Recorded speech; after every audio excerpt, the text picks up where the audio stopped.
Exercise 1.2, the third sum, we have to represent square root of 5 on the number line.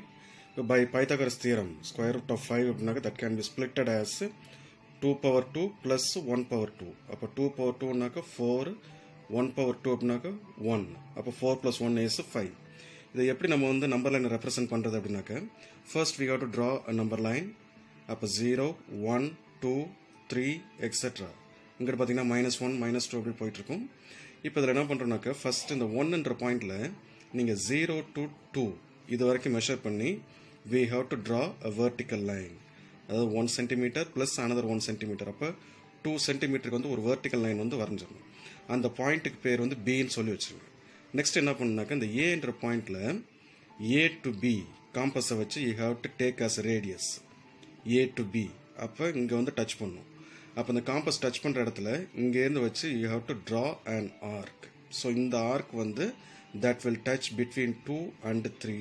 அந்த இடையில touch பண்ணுற point தான் வந்து square root of 5 அப்படின்றது. Exercise 1.3, the first Roman letter. We have to divide and write what kind of decimal expansion it is. அப்போ what kind of decimal expansion அப்படின்னாக்க whether it is a terminating decimal or non-terminating decimal. இப்போ terminating decimal அப்படின்னாக்க reminder வந்து 0ன்னு வரணும். இப்போ first sum பார்த்தீங்கன்னாக்க 36 divided by 100 அப்படின்னாக்க that can be on division பண்ணோம் அப்படின்னாக்க 0.36 வந்து கோஷன்ட்டாக வரும். ரிமைண்டர் பார்த்தோம்னாக்க 0ன்னு கிடைக்கும். அப்போ since it is a remainder is 0, therefore it is a terminating decimal. அப்போ reminder 0ன்னு வந்துச்சுனாக்க that is called terminating decimal. Now let us switch over to third subdivision. 4 1 by 8. Since it is a mixed fraction, we have to convert into improper fraction. That is 4 into 8 is 32. 32 plus 1 33 by 8. இப்போ இந்த 33 by 8 வந்து divide பண்ணி பார்க்குறோம். அப்போ divide பண்ணுறப்போ வந்து 4 into 8 is 32. அப்போ we will be getting remainder as 1. Make a decimal point over here and point over there. Add 1 0. அப்போ 10. 1 8s are 8. Remainder 2. Again add 1 more 0. அப்போ 20. 2 6 are 2 8s are 16. Remainder 4. Add 1 more 0. 40. அப்போ 5 8s are 40. Remainder is 0. அப்போ here quotient is 4.125 and remainder is 0. அப்போ since we get remainder as 0, therefore it is a terminating decimal. Now let's move on to the fourth subdivision. 3 divided by 13. இப்போ இதை நம்ம divide பண்ணிட்டு வர்றப்போ அதே process தான். சரிங்களா? நம்ம டிவைட் பண்ணிட்டு வர்றப்போ வந்து ரிமைண்டர் பார்த்தீங்கன்னா கடைசியாக 3ன்னு வரும். அப்போ 3ன்றப்போ ஆட்டோமேட்டிக்காக இங்கே ஃபஸ்ட் ஸ்டெப்புக்கு வந்து வரும். அப்போ ஃபஸ்ட் ஸ்டெப்னாக்க again we will repeat with 2 2 3 0 7 6 9 சொல்லி திரும்ப ரிப்பீட் ஆகும். அப்போ இந்த பிளாக் மொத்தமே வந்து ரிப்பீட் ஆகும். 2 3 0 7 6 9 இந்த கோஷன்ட் வந்து திரும்ப ரிப்பீட் ஆகும். சரிங்களா? அப்போ அதனால தான் கோஷன்ட் வந்து 0.230769 மேலே ஒரு பார்னு போடுவோம்.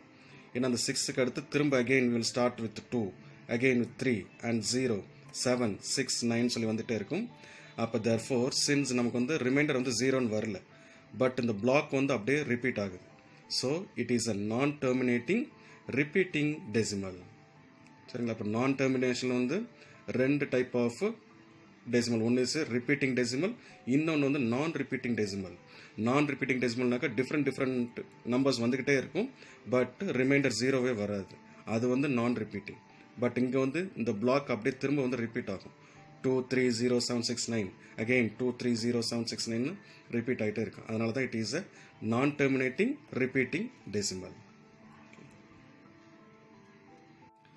Now in the second Roman letter, it is given that 1 by 7 is equal to 0.142857 பார்னு கொடுத்துருக்காங்க. அப்படின்னாக்க அகெயின் அது வந்து 142857 சொல்லி ரிப்பீட் ஆகிட்டே போயிட்டு இருக்கும். there is no end. இப்போ இதில் வந்து we have to find the value of 2 by 7 கேட்டிருக்காங்க. அப்போ 2 by 7 அப்படின்னாக்க 2 into 1 by 7 அர்த்தம். தட் இஸ் 2 into 1 by 7 குரிய வேல்யூ இங்கே இருக்கிறத அப்படியே ரிப்பீட் பண்ணிக்கும். அப்போ 2ஆல் மல்டிப்ளை பண்ணாக்க வில் பி கெட்டிங் 0.285714 அப்படியே போயிட்டு இருக்கும். அதுதான் 2 by 7 குரிய answer. Again it is asked 3 by 7. 3 by 7 3 into 1 by 7, that is 3 into 1 by 7 குரிய வேல்யூ வந்து ரீப்ளேஸ் பண்ணி மல்டிப்ளை பண்ணி எழுதுவோம். Suppose 4 by 7, 5 by 7, 6 by 7 வந்துச்சுனாக்க same process has to be repeated.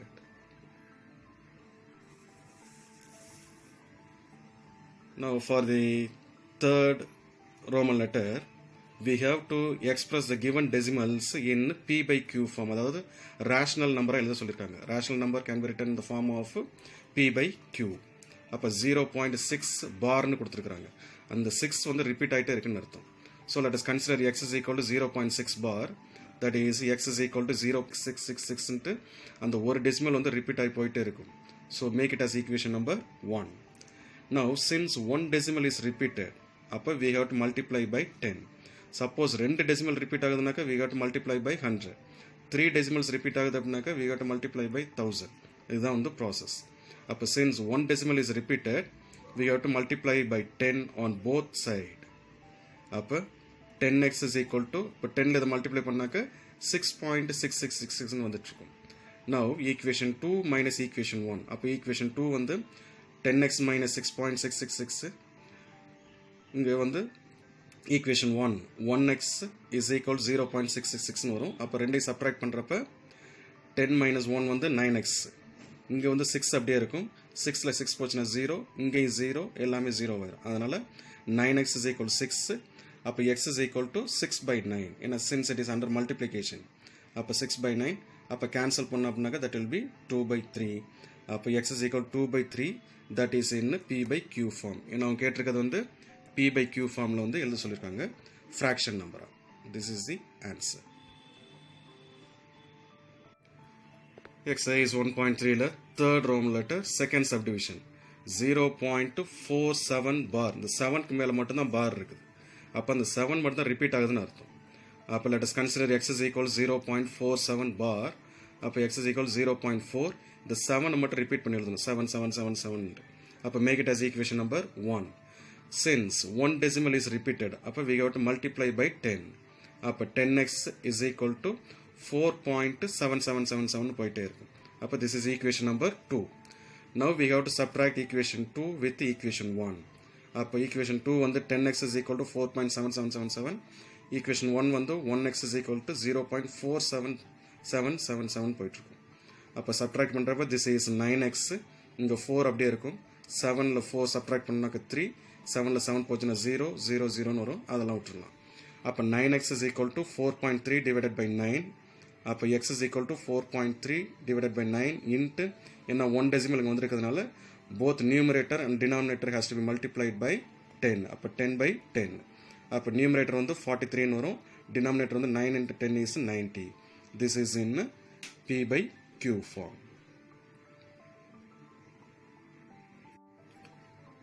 Now for fourth Roman letter, we have to express 0.99999 அது போயிட்டே இருக்குது in p by q form. Let us consider x is equal to 0.9999. Make it as equation number 1. அப்ப இங்க ஒரே ஒரு decimal தான் repeat ஆகுது 9 அப்படின்ற நம்பர். அதனால this can be written as 0.9 bar ன்னு சொல்லிட்டு எழுதிடலாம். பார் அப்படினாக்க மேல ஒரு சின்னதா ஒரு கோடு போடுறது. எத்தனை டெசிமல் ரிப்பீட் ஆகுதோ அது. Since one decimal is repeated, therefore we have to multiply by 10 on both side. அப்ப equation 1 வந்து 10 ஆல ரெண்டு சைடு வந்து மல்டிப்ளை பண்றோம். So 10x is equal to 9.9999 போயிட்டு இருக்கும். This is equation number 2. Okay, now subtract equation 2 with equation 1. Therefore 10x is equal to 9.99999 and so on. அடுத்து equation 1 வந்து 1x is equal to 0.9999 so on. இப்போ ரெண்டையும் வந்து subtract பண்றப்ப வந்து this is 9x, இங்க 9 பாயிண்ட் எல்லாமே zeros வந்திருக்கும். அப்ப x is equal to 9 by 9, then result is 1 by 1, that is in the form of p by q. அப்ப any number divided by 1 அப்படினாக்க அந்த denominator 1 வந்து நம்ம வந்து விட்டுறலாம். அப்ப final answer x is equal to 1.